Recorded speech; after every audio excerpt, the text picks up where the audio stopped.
You are listening to the Speech Space Podcast, a podcast full of tips and resources for SLPs. I'm your host, Jessica Cassidy, and this is episode 84.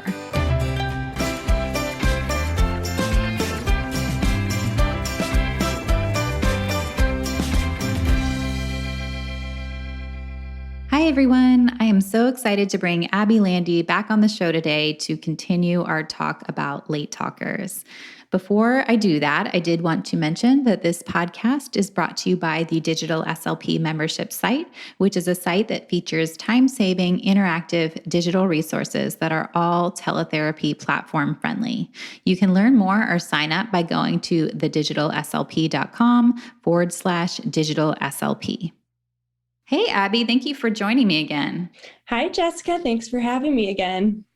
So today we're going to follow up to our last episode, and we're going to be talking about therapy strategies for late talkers. So if you missed the last episode, we talked all about late talkers, essentially.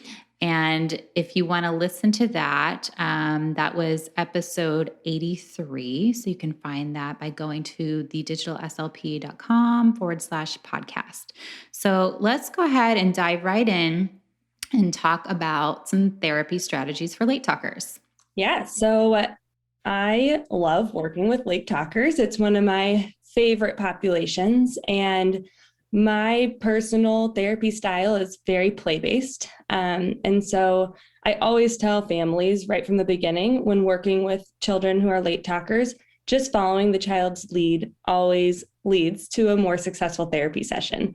And keeping it play-based builds those interactions with child and parent, and it increases the participation in the sessions and engagement and just makes it all way more functional. So when thinking of those initial strategies for late talkers, things that I have found very successful in sessions include modeling shorter utterances. So for those kids who aren't using any words yet, rather than modeling, 2-3 word utterances, focusing on those specific words that you're trying to work on with that child. Incorporating sign language in sessions. Just having that form of communication for the child, it might be easier for them to use those signs at first, just to give them that first means of communication so you can decrease that frustration level within sessions and at home. And a great strategy that I love to give parents to use is both self-talk and parallel talk. So just talking about everything you are doing all day long. Going on a walk with your dog, you're just talking about what you see outside or what your child is doing in the stroller. And a nice thing to pair with that self-talk and parallel talk is singing. So, using fun songs and tunes and talking about what you're doing. So, for example, like with my little one at home, if we're changing her diaper, and excuse my voice, but we'll do songs like, I am changing your diaper, I am changing your, and then I pause and see if she can fill in that blank. And it's more fun when you're incorporating the music and the songs because kids are just so much more in tune with music. And another strategy that I think parents come in not fully understanding, and once they start seeing it in therapy sessions, it makes a world of a difference, is not anticipating your child's wants and needs. So if the child might be very good at communicating, so they might be pointing to that ball and gesturing for the ball and making sounds, and the parent knows exactly what they want, and they hand the child the ball without anticipating them trying to use that word.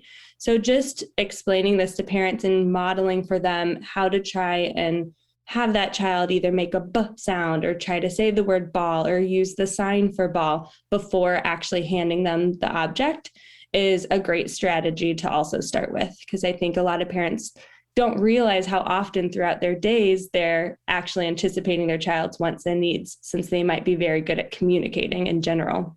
Yeah, so I think that's such an important point about anticipating your child's needs, or not anticipating your child's needs, rather, because I think as parents, we are so in tune with our children, and it can be so easy just to kind of jump ahead to the next step. So I think that's a really great point that you bring up. Mm-hmm. Are there any other strategies that you can think of?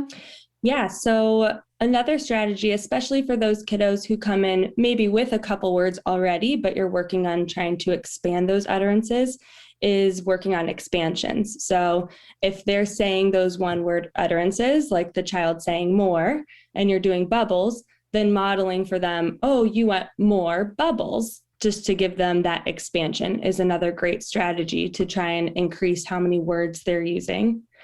And then another strategy is to never forget about that receptive language. So a lot of these sessions, you're so focused on trying to help the child use words and try to express what they're wanting, but you always want to still remember about the receptive language and pointing to objects and following directions and maybe pointing out objects in books and remembering to break down directions into smaller steps so that they're following along during the sessions. Okay, great. Great. Those are some really great tips. So let's move on to talking about AAC. And I think this is a really important one because I will say I've had more experiences than I'd like to admit where either another SLP or parents will tell me, oh, well, we're not doing sign because, for example, I used to work in private practice. So I would have a parent saying, whenever I was encouraging sign or even like a low tech communication board, well, this school SLP said no because they want to focus on using her words. Mm-hmm. And it was always very challenging for me. I'd have to bite my tongue for a second and come up with, formulate a very diplomatic response there. But I felt like I heard that a lot more than I would expect or want to hear. Mm-hmm. So I'd love to talk a little bit about AAC and what your thoughts and experiences are with using AAC. Mm-hmm. So I am very pro use of AAC, and I have also had that experience as well. A lot of families coming in worried about introducing sign because they don't want the child to not talk. And what I've always explained first is when a child comes in, typically they will have difficulty communicating what they're wanting. So if that is the case, first and foremost is trying to find a means of communication, because at home they're showing frustrations, they're having difficulty getting their wants and needs across, and they're not using those words yet. So we need to find some means of communication for them to reduce those frustrations and to give them that means of communication so that, we can interact more and engage and actually have those great opportunities with the child to then learn how to use those words. And so whether it's teaching sign or whether it's low tech or picture exchange or use of a device, finding that means to help that child be able to communicate is always great. And I always explain that using these means of communication doesn't mean that the child is not learning how to speak verbally. If anything, it's aiding it because they can see the sign, they hear the word, and there's multiple modalities being used of them hearing whatever word you're trying to get the child to say. And so using those AAC options is always beneficial for the child, and it doesn't prevent the child from speaking, and it gives them that power of communication. Mm-hmm. Absolutely. And I think the word that's so important there is hearing, because I think sometimes people will think that we are replacing speech with sign, and that's not the case at all. You're always going to be pairing the word with the sign. You're never just going to be doing a sign independently. So your child is hearing the word while they're seeing the sign. It's not ever going to be, you're going to want to use those approaches together. So I think that's something that's really important to throw out there as well. And once those families see that the child starts with just the sign and then eventually does the sign while saying the word, and then the sign fades out, I think that's the moment where the families understand, oh, so that helped him communicate, and now the word is here. So it's very powerful. Yeah, absolutely. So let's talk about some different types of AAC. We talked about signing. What are some other types that you like to use? So it definitely depends on the client. I have some clients that really benefit from picture exchange, and sometimes I'll do actual formal, like I have a PECS book, or sometimes it's just having pictures of the toys in the session, and the child picks that picture and hands it to me, and that's what we do. And after a while, the child hands me the picture of the bubbles, and we blow the bubbles, do the signs, say the words, and it's a little bit more informal, whereas some kids might actually have that PEX binder. And some other types might be a use of a device. So I've had clients in the past who have like a lamp device to be able to communicate wanting things that way, and incorporating that in the sessions, or even a low-tech communication board as well. Just finding the best AAC option for each child and what's going to click for that child. Yeah, I think that's important. You really have to, it's a little bit of trial and error, right? Sometimes to figure out what is going to work the best for that specific child. And it's not going to be the same across the board. Yeah. Okay, so let's go ahead and talk about some activities for working with late talkers. So what are some things that you like to do? And I'd love to hear a little bit. I know you do a lot of virtual therapy, so I'd love to hear a little bit about some of your favorites for in-person and then some of your favorites for virtual. I know there'll probably be a little bit of overlap, but anything, since I know a lot of us are virtual still right now, anything virtual I think would be very helpful too. Yeah. So it's funny because I hadn't ever done a virtual session until last year. And when I had my first client who was, under 3, the first thing I thought of was, how am I going to do a session with a 2-year-old over the computer? And what I have quickly found is the session looks pretty much identical in person and over virtual. I use almost the exact same materials, and the sessions are run relatively the exact same. So I guess I'll start with the materials that I have found that have been best for virtual and in person. My go-to always is a balloon pump. I've found just a basic balloon and a balloon pump, both virtual and in person, allows you to work on so many strategies, such as, saying stop or go or more or up or my turn. There's just so many opportunities. And then the actual, you blow it up and you release it and it flies in the air. It's like the most exciting thing to these kids. And even on virtual, holding that balloon really close to the camera as it gets bigger and bigger and bigger, and that anticipation and waiting for them to tell that balloon to go. It's the best activity and the easiest activity to throw in your bag as well. Win-win. Yeah. That's always my thought process, is how can I plan the easiest and the quickest, but also make it the most exciting and interactive activities possible for these children. Another really great one for both in-person and over virtual is just basic stacking blocks. And I even use that with like cars or those pullback cars. So, creating a big tower with the stacking blocks and saying boom every time you place it up, up, up, every time you place them down, or more, and watching that tower get really, really tall. And then finally you get that pullback car, and then you can tell the car to go or crash or vroom. That has been great both over virtual and in person, especially on virtual you can bring that camera closer to the tower and it just looks so tall over the camera. So I think that's very exciting for the kiddos. And then another great one, I always have books in almost every session. And I've kind of done books in multiple ways within virtual sessions, whether I'm holding up the book or I find a book that I can share the screen with. In either works. And so books have just been great for just vocabulary and the receptive language and identifying pictures, while also, fill in the blank is another great opportunity with reading books. And my go-to with books is books of song books. So finding those Old MacDonald or Twinkle Twinkle Little Star within a book so that you can incorporate that fill in the blank strategy where you leave off that last word of the sentence and the child fills in that blank. So I'm always on the hunt for song books. Yeah. And you find that reading the actual book or sharing your screen, you feel like they're equally engaging Always. for your client? Okay. Amazing. Yeah. That's great. Yeah. And it always just depends on the book. Like if I have a book with, the flaps that you open, usually I'll hold up a book over virtual. Or if there's like an interactive book that I find online that I can share, it just kind of depends on the book that I find. But yeah, I've found both to be very beneficial within virtual sessions. Great. Let's see. Are there any other activities that you have found to be really effective for late talkers?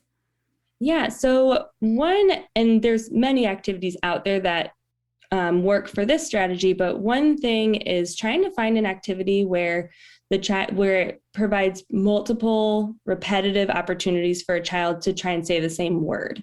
So, for example, one toy that I use a lot is that Melissa and Doug like wooden doorbell house. There's just 4 sides to the house, and there's keys that open each door, and each door has a different doorbell sound.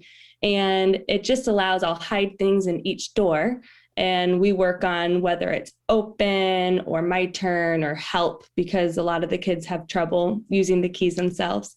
And we open each door and we find who's hiding, but it gives that opportunity of doing that same thing multiple times. So trying to find toys like that, I have always loved incorporating those with this population. And also toys where the child has to ask for help. So whatever toy you pick, whether it's Mr. Potato Head or trains or blocks, putting that in a container where the child cannot open.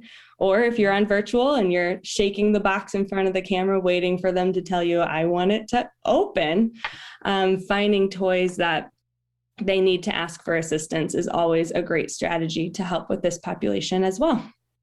Yeah. Yeah, that's great. And I feel like you might have a little bit of an advantage in that specific situation with opening of the box, because I know in person before you'll have the kids who are like, all right, you're not going to open. I'm just going to open it. Oh, yeah. But whenever you have the screen between you, you can just hold it there. Like, very true. I've had kids in-person sessions who have figured out the hardest opening boxes or toys. And I'm like, oh man, I waited them out for like a solid minute and now they got it on their own, which good for them. But I was hoping to get that word. But yeah, very true. On virtual, they can't open it themselves. So they have to communicate. Yeah. Yeah. Okay. So I know that you mentioned before, whenever you were planning your first virtual session for a little one, that you weren't really sure where to start. So why don't we go through and talk about an example of what a session might look like, in case there's any SLPs listening who are going to be having a teletherapy session with a late talker and might not know where to start. Yeah. So in the very beginning of the sessions, I always check in with the parents, and I want to make sure that the child is in a good spot in the house, not too distracted. TVs are off in the background and all the toys are put away unless we're going to be using certain toys within the session. So I always just kind of do a quick check-in and see kind of what's going on. And usually within those teletherapy sessions, I'll pull up 2 different toys and hold them up and have the child point and pick which toy they want to do first. And a lot of the sessions, there's a lot of help from the parents. So I can kind of tell now, if a child is looking towards a certain toy on the camera, I can figure it out without the parent saying, oh, he's pointing to the trains or the bubbles. But giving the child options to pick what they want, because we always want to remember to follow the child's lead. So if you just choose all the activities and start, the child might not be interested in that activity. So same as within an in-person session, if you're following their lead, giving them that opportunity in a virtual session to choose what they're wanting to play with first. In a typical session, I might grab some bubbles or maybe those balloons, something for pretend play, maybe like a farmhouse, and a book always. And, let's say we're doing the bubbles and just picking words that we're working on or concepts that we're working on. So, holding those bubbles up and having them ask for open and taking that wand out and working on things like pop or more or ready, set, go. And if we're working on signs, always making sure that the parent knows what the sign looks like and how it's going to work within the interaction. And, if the parent needs to show them first also and take their hands and help them the first time to get those hands together for more, coaching parents through that. But typically my sessions will do about 3 or 4 different activities, just depending on the client. and always just trying to follow the child's lead and incorporating whether it's using those verbal utterances or the AAC. So if it's signs or picture exchange. And I always end my sessions with a song at the end. I let the child choose what song they want to do at the end. And yeah, that's kind of, and they're quick and fun and they feel just like in-person sessions. So everything I was always scared of, it's fun and easy and still feels like the in-person therapy that we have always done. Yeah. Yeah. And I love that you end with a song as well, because that's a nice way to wrap up the session where they kind of know what's coming next, which is the end of the session. And it's also a nice rhythm to get into as well. So I love that. Do you have any examples of some of the current clients that you're working with that you'd like to talk about and share a little bit about with our listeners? Yeah. So I know I talked a lot about following the child's lead. And that's just like a big thing that I've noticed with almost every kid on my caseload. It always leads to a more successful session. So off the bat, I'm just thinking very recently, I had a session where a child played with the wooden stacking train toy the entire session. And, me, I had this whole plan. I had all these toys picked out. And halfway through the session, I'm like, oh, I feel like we need to switch it up and pick a different toy. But I just kept saying, let's just keep going and follow his lead and just see where it goes. And it was the best session we've ever had. I was able to get into the interaction with him, build upon his ideas, and he would go with the ideas I brought and he would change it up. And then I would join into his idea. And I had to explain to mom, I know this looks kind of weird. We're just playing with one toy the whole time, but look at everything he's done throughout this session. And it was just really neat to see. And it allowed me to take a step back and just recognize it's okay if all the plans don't happen. It always will lead to a better session if you just kind of follow what they're interested in. Yeah. Yeah. I think that's so important to keep in mind that sometimes our agendas have to be pushed aside, especially if we're seeing success in something else that we didn't have planned. If it's successful, then why not go with it, even if it's not what we had planned out, right? Yeah. Yeah. And I know another example I just thought of, sometimes both in person and in virtual sessions, I've had a lot of kids that just come in with a ton of energy and they're just not in a regulated state. So I've just been working through personally, ways to help these families find ways to regulate these children so that they're able to then interact within the sessions.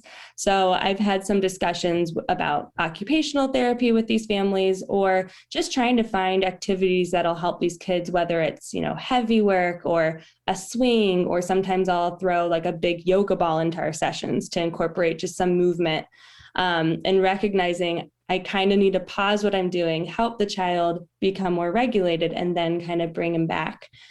Because if they come in just with so much energy and just unable to attend, it's hard to start the session until you get to that regulated state. So that's been a good example for just trying to help with this population for sure. Yeah. And I would imagine that comes up a lot. So I think that's a great thing to throw out there, because I would imagine that comes up pretty frequently. Yeah.